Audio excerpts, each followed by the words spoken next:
just got the message. There we go. Um, Okay, I think we're all good now. So today I just wanted to introduce a framework for the practice of working in socio-technical environmental systems. So my background's in law enforcement, wargaming, national security and design. And I just wanted to answer the questions, what is transdisciplinary practice and why do we need it for working in socio-technical environmental contexts? And I specifically wanted to introduce the concepts around problem reframing and transdisciplinarity, because I know that it's been talked about a couple of times this morning, but not really gone into too much depth. So I'll just start with answering the broader question, why do we need transdisciplinary for working in socio-technical environmental contexts?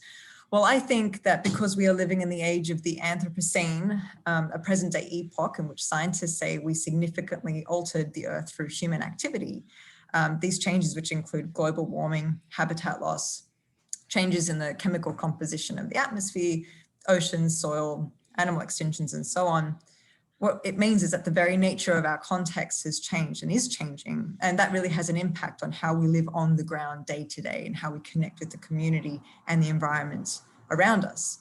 We know that our environment is systemically connected. It's not a new idea. We know, we've talked about it several times today, about systems thinking and its origins from the mid-1950s. And we know that it's evolved from this scientific basis in cybernetics and evolved to integrate with more creative and problem framing approaches, which is offered by design to live on systemic design as we know it today. Personally, I quite like and adopt Peter Jones's definition of systemic design as a tool that is concerned with higher order systems that encompass multiple subsystems. And through integration, systemic design brings human-centered design to complex multi-stakeholder service systems as those found in industrial networks, transportation, medicine, healthcare, for example. So as Peter Jones argues, today we must conceive of all systems as social systems, or at least socially implicated systems of systems. The current age of the Anthropocene means that human intervention has intervened in all aspects of our planet's ecology, meaning that we have socially influenced not just our societies, but our natural context too. So these systems, the ones that our very social interactions are influencing and shape every day, are becoming increasingly networked, complex, open, and dynamic, as defined by Professor Case Dorst's position on complexity. And according to Dorst, these complex problems cannot be solved directly, but rather shaped through intervention and problem reframing. We have a tendency to recognize that these system-wide problems are too difficult to solve as a whole. And so we draw boundaries in the form of manageable chunks, but often these manageable chunks exclude people who have a stake in the problem or ignore the consequences, often unintended, that solutions might have on other aspects of the problem space. Moreover, we bring tools or methods that are ripe for solving simple or complicated problems. I'm drawing from the Cynefin framework language, when we really should be applying different suites of tools for complexity. And I think that this is where transdisciplinary practice can help. It's a term that's been used today, and taking a moment to define it, I'm defining it as bringing together scientific or expert knowledge with pragmatic or lived experience to create new knowledge or methods for framing a problem and exploring its impact. Often interdisciplinary, multidisciplinary, and transdisciplinary learning are used interchangeably, but they are different concepts. There's one, for me, effective way of describing the difference, quite a provocative one by a VP of Howard Hughes Medical Institute, Peter Bruns, described it as if each discipline was represented by a type of vegetable, then multidisciplinary work would be the equivalent of a salad bar. The disciplines combine to create something larger and usually more interesting, but each part is still easily recognized by its distinct appearance and flavor. In contrast, interdisciplinary work is more like V8 juice, in which the disciplines are broken down and recombined to yield something with properties quite distinct from its original components. I would add to this metaphor by saying that transdisciplinarity is like bringing together farmers, consumers, dietitians, grocery shoppers, restaurant goers, and gastronomers to create new practices, new ways of knowing to help remove the problem of starvation altogether. So really, I just wanted to end noting the time that there are 5 features of transdisciplinarity: inclusivity, collaboration, integration, and usability. And really, and reflexivity. And it's these 5 features that we need to be thinking about when we're talking about cybersecurity and evolving tech. According to Esther Monda, digitization and our turbulent environment are the current challenges for our generation, and we really need stakeholder interaction to shape this future. I argue that these principles of transdisciplinarity, those principles of inclusivity, collaboration, integration, usability, and reflexivity, these principles of transdisciplinary knowledge co-production can help to bridge these socio-technical environmental gaps. And I think that's my time, so I'm going to stop. Brilliant. Thank you so much, Mariana. I'm going to introduce myself as a V8 juice next time I do some work, because I don't think people get it. It's a lovely metaphor. That was fantastic. Lindsay, I believe you're next, and we're looking forward to what you have to say. Are you there with us? I'm here. Can you hear me? Yep, fantastic. Hi, Lindsay. How are you? Oh, I'm not bad considering. Can I share my screen? Sure can. Okay. I should do my best. I sure can try. I'm not sure if it's technically possible, but it should be. I can do it. You got it? Yeah, give me a sec.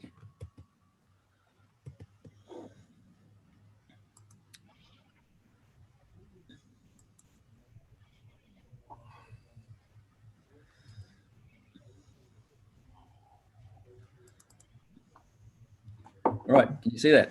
It's working. Fantastic. Thanks, Lindsay. Look at that. Amazing. That's the only problem is it's no,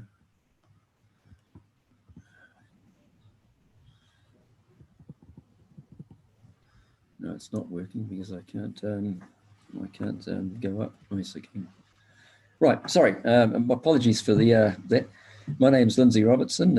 I live in New Zealand. A couple of holiday snaps into the slide. Can't resist that. Too good a chance to miss. I'm a professional engineer by background, and I've spent most of my career in that field. So one would perhaps say I'm a little bit out of place in this field, but never mind. A couple of years ago, I completed a PhD looking at technological vulnerability, and particularly looking at vulnerability of individuals to the technological systems that we're all really quite dependent upon. That was an interesting process. Can't imagine how I actually got through it, but never mind. One of the things, though, that came up in the course of that research was that quite a lot of the terms that were commonly used in that field, and particularly I'd focus on terms like vulnerability, robustness, resilience, exposure. They were, and also the more common terms like risk and hazard, were actually really quite poorly defined, or they were defined very differently by different groups of people, or worse still, they were defined using terms that in their own right were poorly understood. And this is not just something an academic or an arcane sort of a discussion. I see phrases like increased resilience used even in very high level policy, and yet without any real agreement on what that means, how one might say you've got any closer to it, perhaps actually quite divergent views on what's actually intended. So I want to give a couple of just snapshots of examples, perhaps a little bit out of place, but on the other hand, I think perhaps in a conference like this, you people in the conference who are vastly more experienced than I in this area have things that we can actually offer to a wider socio-technical audience. I guess using an ultra simple example, if I'm sick, healthy, and there are healthy doctors treat me. If all the doctors are sick, I can't get treated. Natural disaster devastates an area. If it's a small area, the area around which is undevastated will help. But there's a principle. I mean, these examples are so simplistic, they're obvious, but there's a principle behind them, that the resilience is linked to that proportioning between the unaffected and the affected. And that's actually a principle we can take forward. So I'd like to explore the idea, and one of the reasons I've agreed to give this presentation is I'm interested in finding others who have a similar interest. I'd like to explore the possibility of how we can treat some of those concepts of the right proportions between affected and unaffected, how we granular how we have an adequate granularity and self-sufficiency of granularity that it can be usefully taken to other fields in the cybersecurity field. I particularly note even in that we've seen the bubble concept in the pandemic field. The idea of air gapping is obviously well known in the cyber field. Forests have fire breaks. Can we take some of these concepts forward? Again, it seems overly simplistic to say it in a conference where we're talking about cybersecurity, but outside of that field, we have a lot of systems of very highly connected peer nodes, and we've had a prime example in the last year of highly interconnected peer nodes are quite vulnerable. The pandemic has shown that up. So I'm interested in how we can express a principle that's scalable, quite fundamental and widely applicable, to have highly connected small nodes with those weak links to other nodes, get our degree of resilience, our degree of protection, but minimize level of vulnerability. And look, I'm going to stop there. I could say a lot more, but I'm keen to keep to the time. Particular interest of mine is in the definition of resilience and how one explains resilience in a way that is useful cross-platform and cross-field, but has actually got some rigor to it rather than simply some rather vague terminology that I've seen at the present. And that's my lot. Thank you very much. Fantastic. Thank you very much, Lindsay. It's a really interesting question about how to think about resilience across different disciplines, and you're right about thinking about who's affected. The next speaker is Nicole. Are you with us, Nicole? Hi, everybody. There you are. Hi again, Nicole. How are you? I'm one of those moms who has to do school pickup. So I really thank you. I appreciate the opportunity. Oh, thank Katina and never apologize. Yeah. Okay. Sorry. No, sorry. Here I go. Do you know what? That's such a Canadian thing. We say sorry all the time for everything. And I've been an Australian since 2003, so I don't actually know what's going on. Anyhow, I do have a timer here, so I'm just going to push start and I'll get going. For those of you who don't know me, I'm an expat Canadian living here in Australia, and my focus in my career is on privacy, and as is the focus of my consultancy. And I'm particularly interested in the topic of smart cities and privacy and this proliferation of tech in our cities, where we have these really well-meaning CEOs swooping in like magpies on the newest, shiniest, most exciting tech in order for their city to be first, right? Or in order for their city to achieve the relevant funding that's coming out of the Department of Innovation.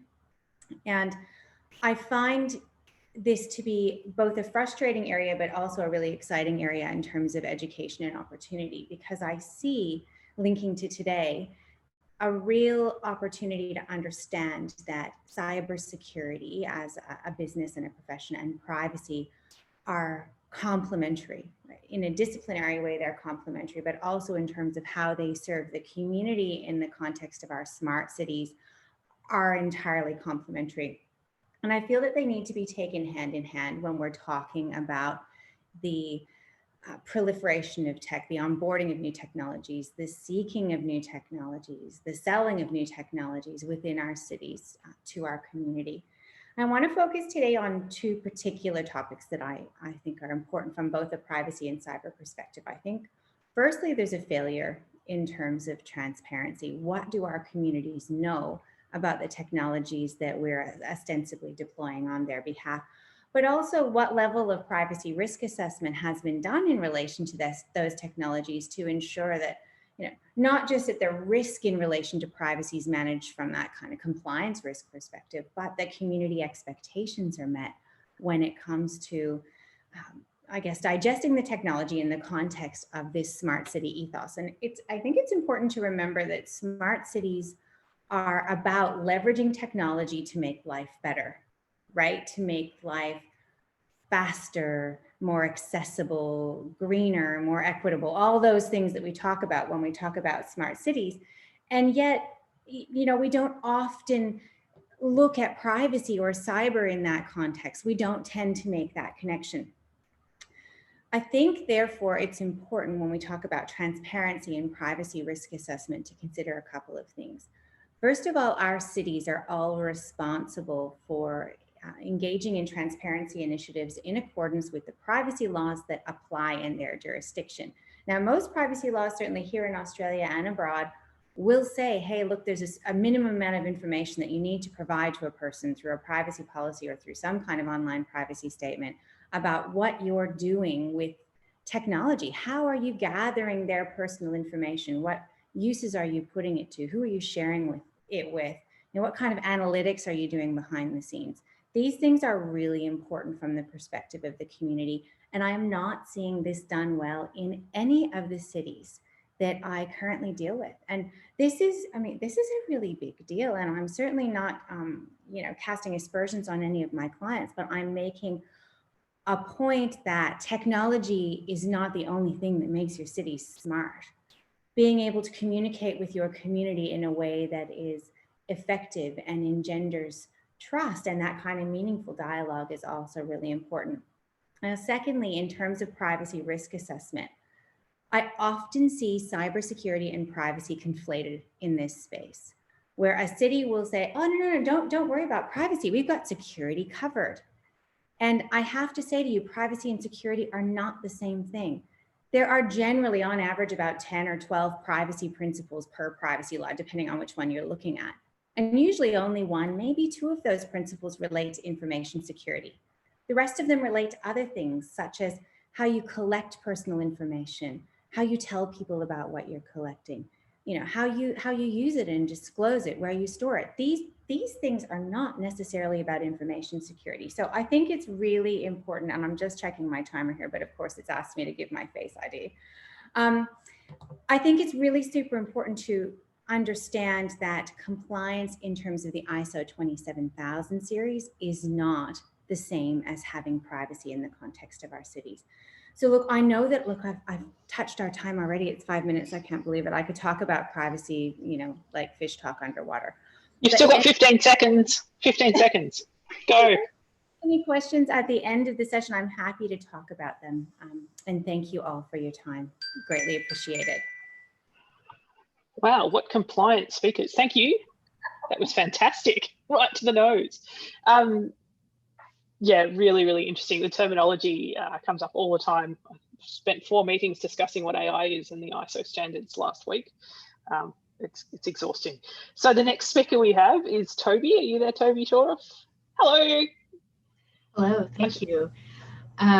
For those who don't know me, my name is Toby Scholaroff, and I am in the Public Interest Technology program at Arizona State University.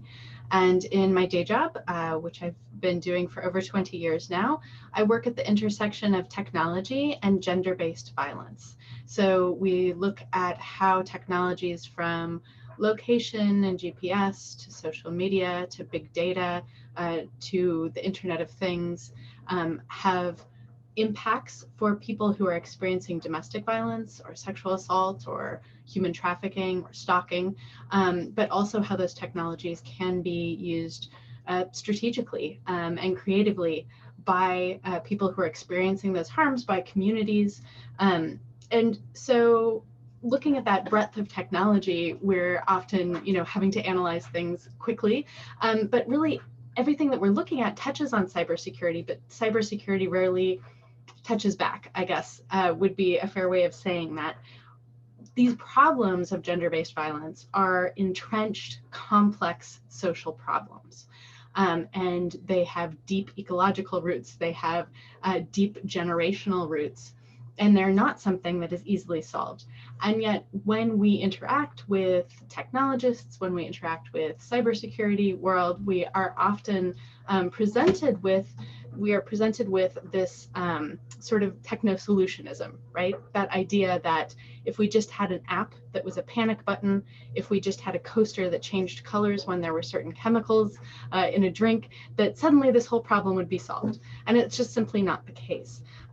So just touching on a couple of things that were mentioned by folks who spoke earlier, that thought that interdisciplinarity is a really important piece to approaching these problems, right? If it's a complex problem, then it needs multiple perspectives to come in on it.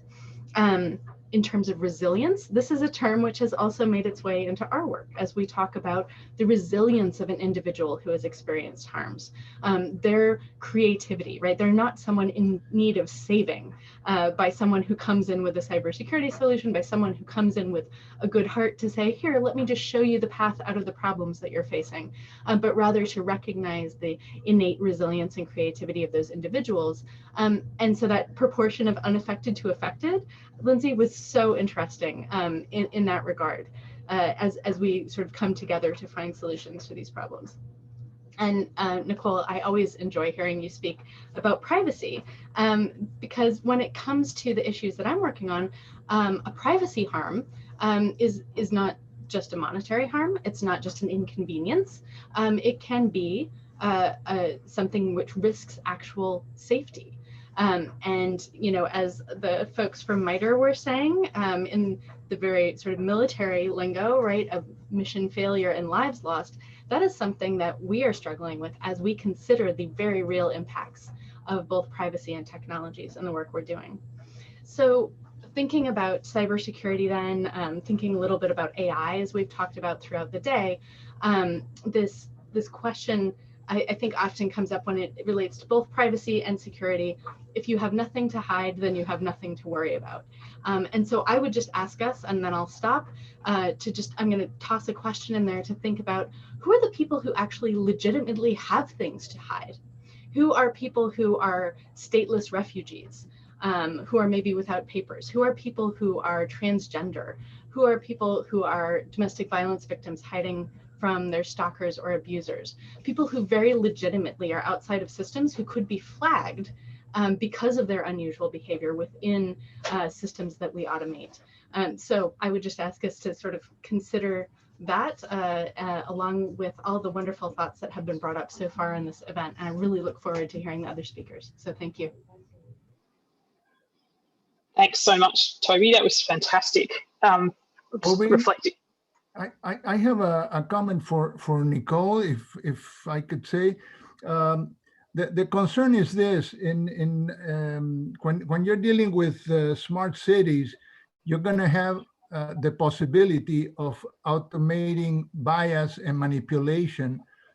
So you could have malicious actors that are launching misinformation campaigns nationally or globally, and so you might not know that there is a security issue when there actually is. And I think, Toby, you said something along those lines, that you take the information for granted, but you don't know really if what you're reading is true or not. So this misinformation, to me, is a big, big issue, particularly when it's estimated that in the next 5 years, the amount of data will quadruple. So, you know, how can you be in all places assured that what you're reading is true, et cetera, et cetera? Anyway, that's it. Yeah, it is a really big issue. The other issue that I was just thinking out loud as you were talking, Toby, is that we talk so often about these national security risks. Unfortunately, I couldn't make it to the session this morning with Slupska, but there's a fantastic article by Slupska that talks about, you know, the private sphere is so often overlooked, and some of the research I'm doing is looking at domestic abuse, and we're interviewing abusers to look at how they use technology and how that's considered and contemplated, because it's not often considered within the national security paradigm, when in fact it's a much greater risk. More women die of interventions and attacks than is currently happening through other national security risks. But I'm not going to go on. Sorry, there's so much we could discuss. Paul, I believe you're next. I'm going to keep you to time as well, and let's try and keep some time at the end for chatting. Thanks very much. Yeah, I promise I won't go under 5 minutes, or I mean over. So for those of you who don't know me, my name is Paul Malay. I'm a graduate student also with Toby in the PIT 50 class. I'm for the class that I mentioned, PIT 502. I'm currently working on a project that is to create a living process of engagement on digital privacy.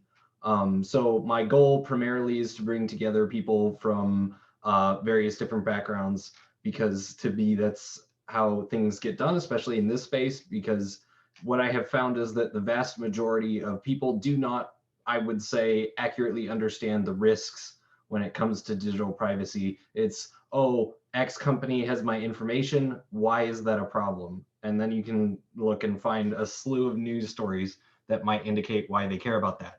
So in that way, I'm trying to connect, I'm hoping to connect people to the emotional narratives that will create engagement, because it's great that Toby mentioned people having things to hide, because that's a lot of the stories that I think about that are really emotionally impactful, that involve people saying, like, it's one thing if your prices go up because iRobot sells your information to another provider about where you live.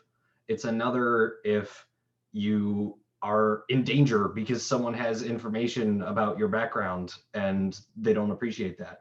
So I've been thinking about that, but when you connect it to AI, the one thing that I've been thinking about that really is the biggest point of contention between different people, because everyone's pro for improving their amount of control, their degree of control over their data, is the amount that people feel differently about whether collecting metadata is a positive service for them or not.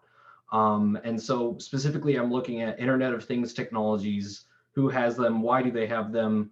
What are their concerns about privacy? And how do they feel about them collecting metadata? And how is it stored? How is it collected? How is it used? In the case of AI, it becomes a much bigger issue, for me at least, when I begin to think, if there was an AI that we talked about governance AIs this evening, we've talked about AIs that would possibly be able to control things beyond just, say, in a smart home, your the locks on your door, for example. That's but instead, like possibly your food or water supply, or things that are much more critical. So in that case, we still have the concerns that we've talked about before about adversarial cases. But we've talked a lot this, for me, it's this evening, about people having, people wondering whether we're becoming more or less human with the introduction of technology. And I think we're at this interesting crossroads, because the AI, we know about algorithmic biases. We know that AIs learn from us how to behave. And so I can't help but think that if AIs are taking a vast majority of a huge amount of metadata and using that to be more efficient at whatever process they're being asked to run, then in that way, they're using that data to, especially if it's a general intelligence, but that's a different beast, to learn how to be what is human. So we've kind of gotten ourselves into the, I think, interestingly, a potential thing where not only do we have to have concerns about our own privacy, but we also have concerns about what we are putting out there in terms of, we want to put out positive information in order to help sort of leave that human element in with the AI. And I believe this around 1 minute left. So if we do want talking time, I'll do that. Fantastic. Everyone's taken to time. It's amazing. So many interesting questions, and I'm looking forward to the discussion. Matt, I believe you're next on the line. Are you here with us, Matt? I am. Someone emerging. Hello, Matt. Welcome. I am. Hi, everybody. I will try and follow the standard of keeping to my 5 minutes as best as possible, trying to cover a complex topic. Introduce myself quickly. Matt. My name's Matt. I am, I guess, hard to, put myself in a box, but I'm a bit of a generalist. Worked at the intersection of privacy, trust, information sharing, and ethics for the past few years, and been thinking about it for much longer. I'm going to be just talking about how we can use what we define as an operational data ethics framework to support organizations, teams, individuals within those organizations to design a more socially preferable future. And I don't have slides per se, but I'm just going to quickly share my screen to rather than everyone just looking at my face. And this. Just give me a sec while this, share this. There we go.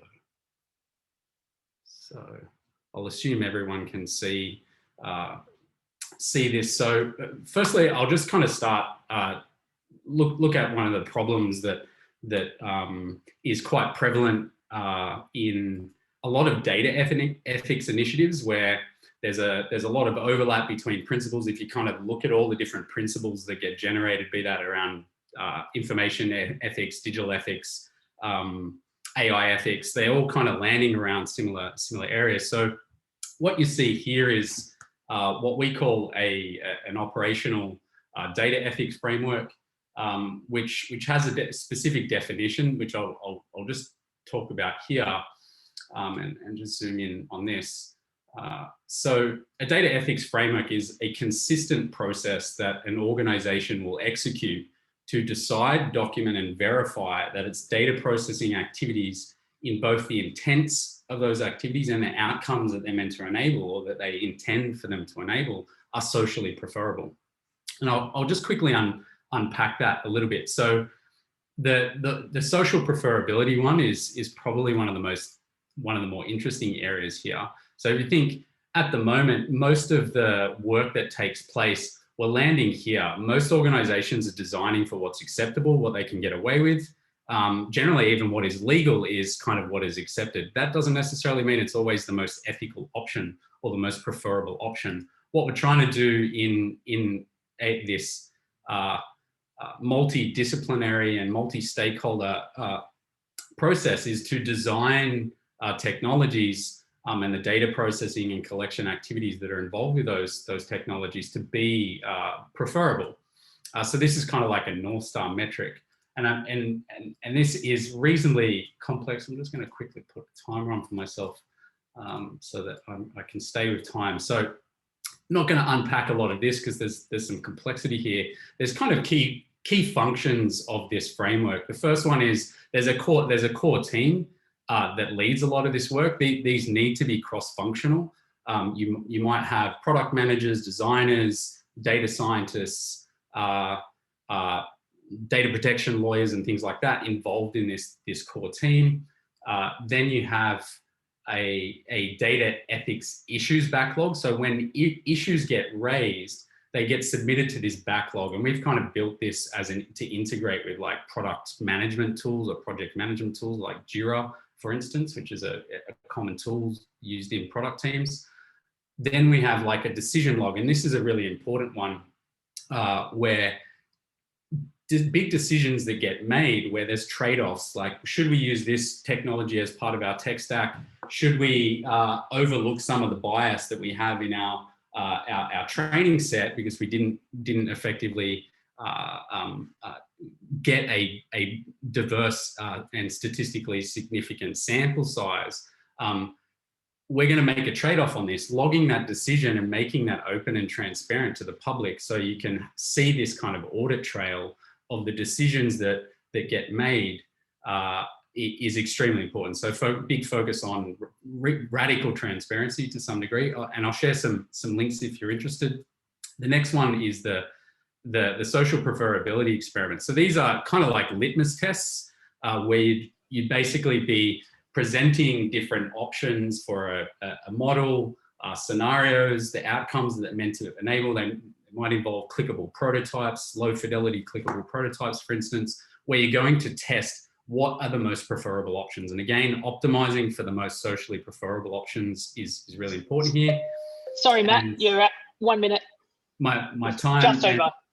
The last one is the data ethics knowledge base. This is where things get consolidated into one place where people within an organization can learn from, as well as individuals outside of the organization, because there's a big part of this that focuses on lots of multi-stakeholder engagement. So in an experiment, you might actually be bringing in subject matter experts like privacy advocates, human rights advocates, other specialists that have a perspective on this, so that you can get diverse perspectives on what is the intent and outcomes that this new technology, and even retrospectively looking at things. So that's it.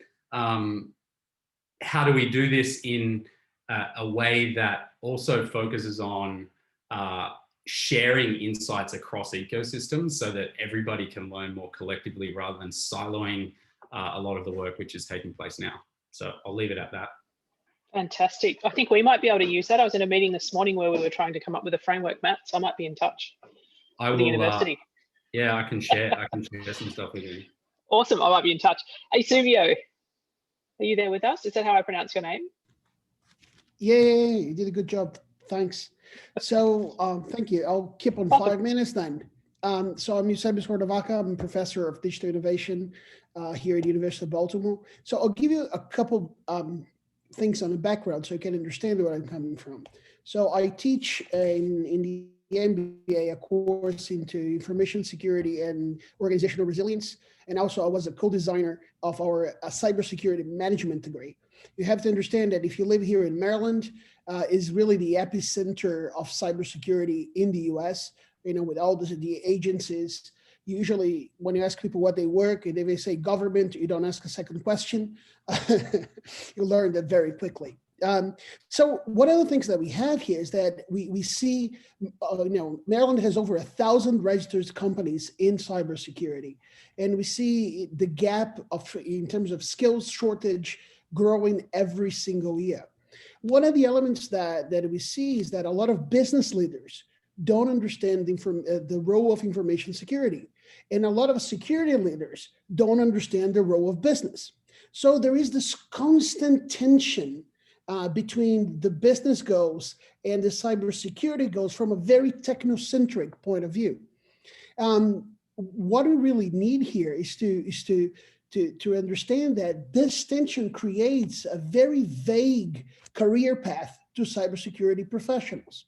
So one of the things we did, we went to the field. I took some of my students to the field and said, okay, you go talk to prospective students to this master's degree, and you go talk to hiring managers. Guess what we found? An immense gap. The students coming from a more technical background, they believe that to progress in their career, what do they need? More technical skills. On the other hand, the hire managers who want those guys, what they ask, well, we want communication, we want leadership, we want soft skills, and so forth. So we clearly see that this lack of a clear path and an understanding from the career point of view creates a massive issue into that.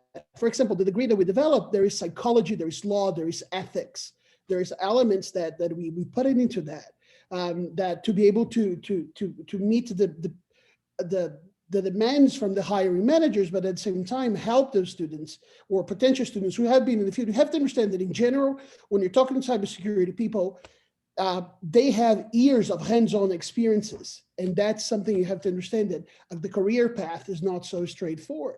So overall, what you see here is that the training in general remains extremely inadequate. We see, you know, even from the school level, what is understanding on cybersecurity, it's network security. And we know it's not. Comes from even cyber hygiene, comes from understanding issues of digital awareness and so forth. So one of the elements that I believe we need to really provide to address this gap is understanding that there is a path from a technical to a more managerial role, but also you need a more holistic set of skills to be able to address this gap.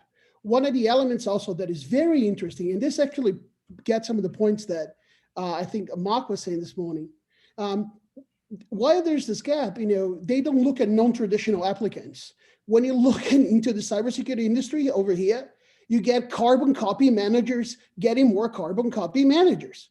When you talk about, I gave a talk at the CIO Forum into diversity and inclusion, and I was saying, you know, it creates levels of innovation that is not only the right thing to do, but is also good for business. So you see elements that here that, you know, that the industry needs to really provide a path to people to really understand how to get to the positions that they want, because we have this desert of actually management skills and leadership that provides the skills necessary to organizational change. So please do mind the gap. That's it. Wow, that was fantastic. And it's so true. It comes down to, I remember reading economic analyses years ago about not having women in the workforce and just the economic impacts. Like, there's no argument to not have the diversity. It's just that it's hard and people don't want to think about it, and or don't like having people not the same as themselves, which is something we really, mind the gap is a really, really great. And what great is phrase. interesting is that most of the people who wants to get there, they have no awareness of what the skills they actually, that will be valid for them to reach. So it's a big challenge. I have so many stories I could share about that, but I'm going to move on to Jai right now. Thank you for an excellent presentation. Jai, are you with us? Hi, Kobi. Yes. Hello, everyone. Hi, Jai. Welcome. It's a pleasure to see you all. Look, I just want to quickly share my screen with you. Hopefully that goes well. Hopefully you've got my slides there. Yeah, look, so Jai Galliot from UNSW and also a fellow at the Department of Centre for International Studies at Oxford University. Today, based on what I've been observing over the last 10 years or so, I want to talk on military AI generally and the concept of ethics washing. I started working on drones probably 13, 14 years ago. And I think that debate about, targeted killings and blowing people up in Afghanistan and whatever unlawfully and whatnot has really started to impact on the military AI debate in a big way. And one way in which you see that is through Google. So many of you being experts in the field will know about this, but Google got involved with something called Project Maven with the US DoD, and it was basically harnessing Google's image recognition capability for certain defense purposes. A lot of Google staff started to have some concerns about this, and the short version of the story is that Google ended up changing its the motto in its code of conduct from don't be evil to do the right thing. And that really signaled a change to me. And it sort of initiated a slew of changes to ethics principles in AI across autonomous weapons, AI, cyber, really across the field. So we put together a paper with some of my colleagues, and you can find the title down the bottom there. It's going through an IEEE outlet at the moment. And we just compiled all the ethics principles, and you get the idea based on that table there. I think, Matt, you mentioned that these things are coming to the forefront these days, and a lot of them look pretty much the same. They're awful similar. And we've done a bit of a comparison there, and that's a good thing that these companies are thinking about things. DoD, Microsoft, Future of Life Institute, funded by Musk, European Commission, Salesforce. Okay, you get the idea. They're everywhere. They're much the same. This started to make me think, right, okay, what's really going on here? Is this genuine? Is this legit? Or is this, what you might refer to as ethics washing? And I'm fortunate to receive a lot of funding from Australian Department of Defence, US Department of Defence, and a bunch of others. I should also say that my views are my own and don't represent the universities or any other defence organisations. I've had some interactions myself through various funding mechanisms that make me think, you start to recognize where the intentions are genuine and perhaps where they're less so. Anyway, I came across this lovely slide, and it really summarizes things quite well, I think. So often if we had to define it, you start to see, it on four kind of stages. The first one being where, they want to game AI ethics to support the corporate image or the meaning of certain products for sales purposes and that kind of thing. Then you get on to, organizations that create AI ethics charters and, lists of fairly, empty principles or even fake in some cases as, a token gesture, simply to convey the importance of ethics more generally and convey a socially responsible view.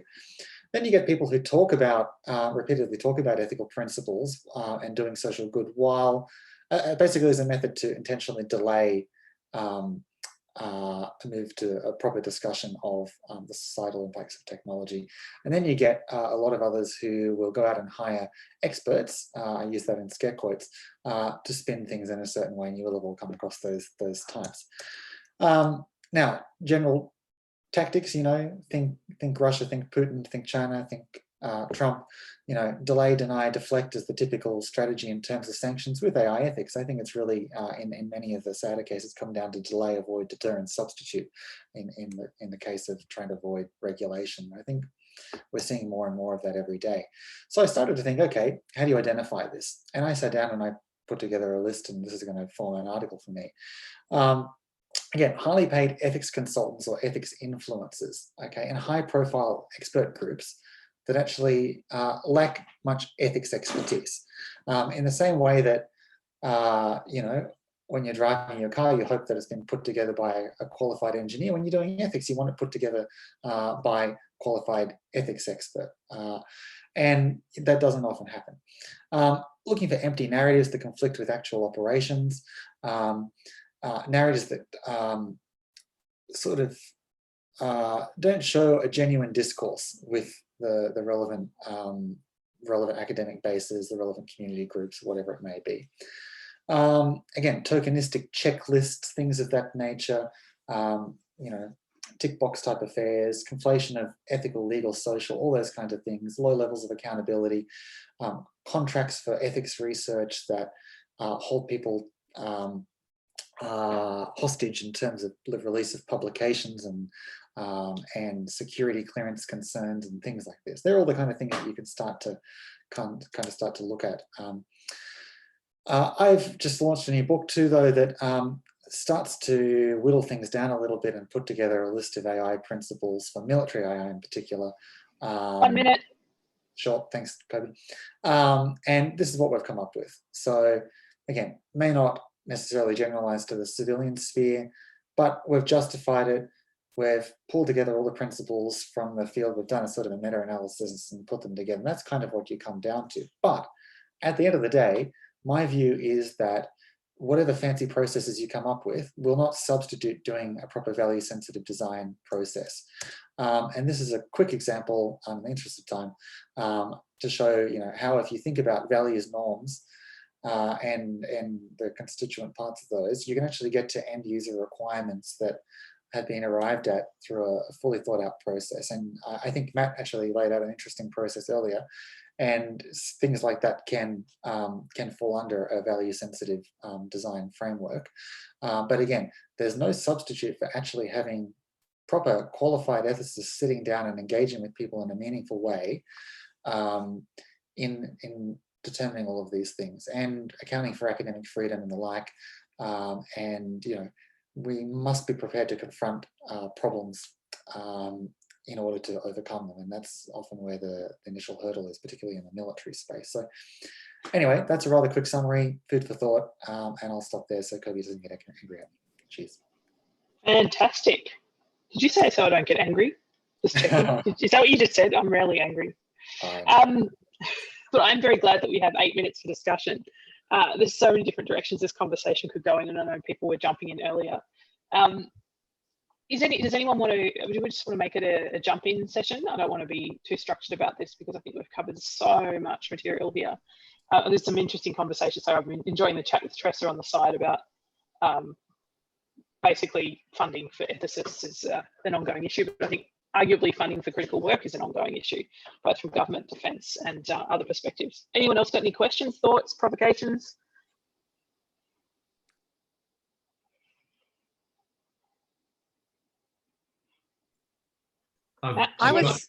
Sorry. I've just got a couple of thoughts, and it feeds into something that was touched on a little bit this morning when Roba presented some stuff on operationalizing socio-technical theory, and it's the need for like de-siloing a lot of the insights and knowledge that comes from a lot of the work that's taken place. And there is lots of great work that's taken place across the board, be it that in discrete AI ethics and algorithmic bias and using synthetic data and federated learning, and there's lots of great stuff, but there's a lack of sharing of those insights, and that's always a big challenge. Is particularly in a private sector organization, where they want to keep a lot of that knowledge because that knowledge is their power. That's actually to detriment of our species in many ways. So I'm really interested in how the people in this space, these fields, start figuring out how do we have more coordinated collaboration where collective sense making can take place in participatory ways. That's kind of exactly where I was going to go. Oh, I'm not sure. Can you can you hear me? Sorry. We can, loud and clear. Yeah. Yep, we can Oh, hear you can. Okay, sorry. That's. Will I ever get used to just speaking to a screen? It is so fabulous. I love this structure of having the 5 minutes to get these points across. And a few of us have been, heads are spinning, people leaving just to let things slow down. It is so wonderful. And to the point you just made, Matt, one of the concerns I have, and it's actually one of the reasons I left university full-time last year, it just gets too hard to be able to do meaningful work while at the same time having to put all that work into trying to be accountable and produce outcomes that generally involve work that is valued in one way, but conversations like this, I mean, to allow the gentle unfolding, to allow the ideas to incubate and percolate takes time.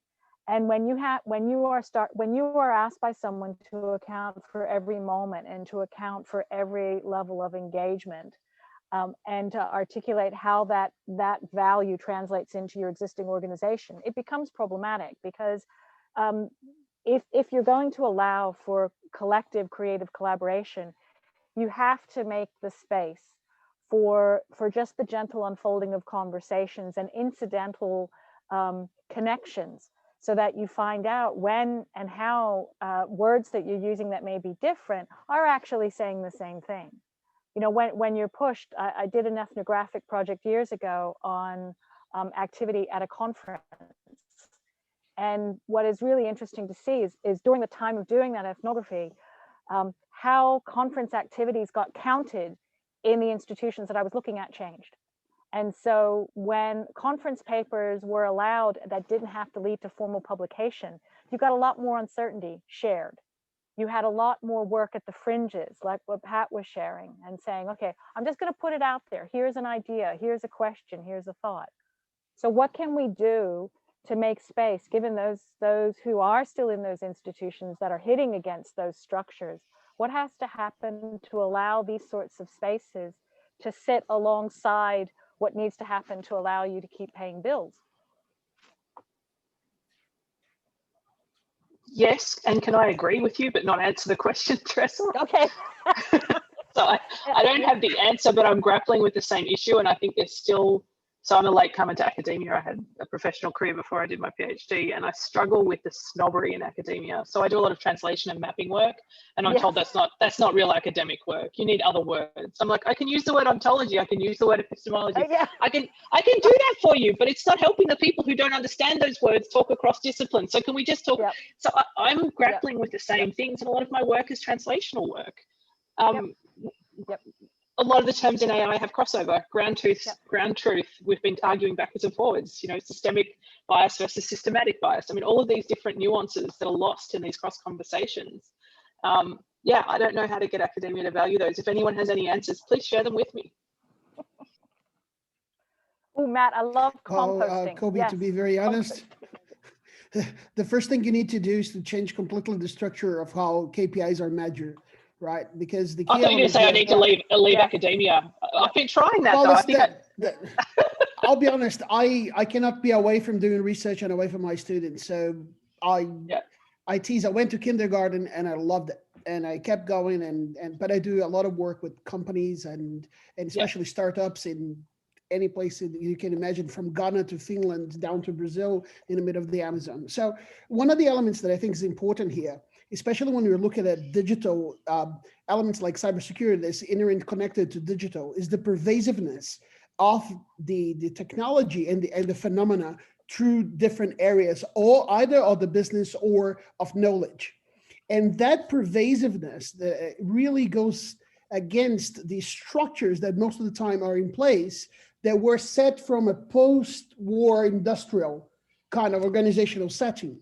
If you look at even how knowledge is compartmentalized within, if you're in Australia, you look at the IT schools. We had information technology schools. Then we went for schools that was changed for information management. Then they changed to informatics. And I mean, I can give you now probably something called digital of whatever, right? And you have these groups that they're trying to understand where to put it.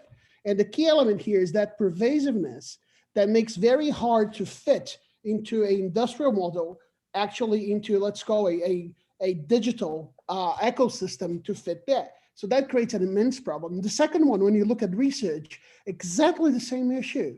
You have journals that have been established most of the times with disciplines that don't really understand that. And one of the, usually to understand to my students when I'm trying to explain the issue of that, I say, if you go to, to the church, please make sure you cite Jesus. If you go to the mosque, make sure you cite Muhammad, even though they might be saying the same thing, right? So you make sure that you have an alignment, not of what is being said, but who is the author, and that is a successful publication, right? So you have elements on these things that it is the issues that I don't believe we are structurally prepared for the pervasiveness of the digital ecosystem that changes a lot of the issues, and the KPIs that are monetized a lot of times simply create completely a number of disincentives to have this kind of conversation. So start changing, where to get the carrots. Can I suggest, because I refer to that, I think we're all academic refugees.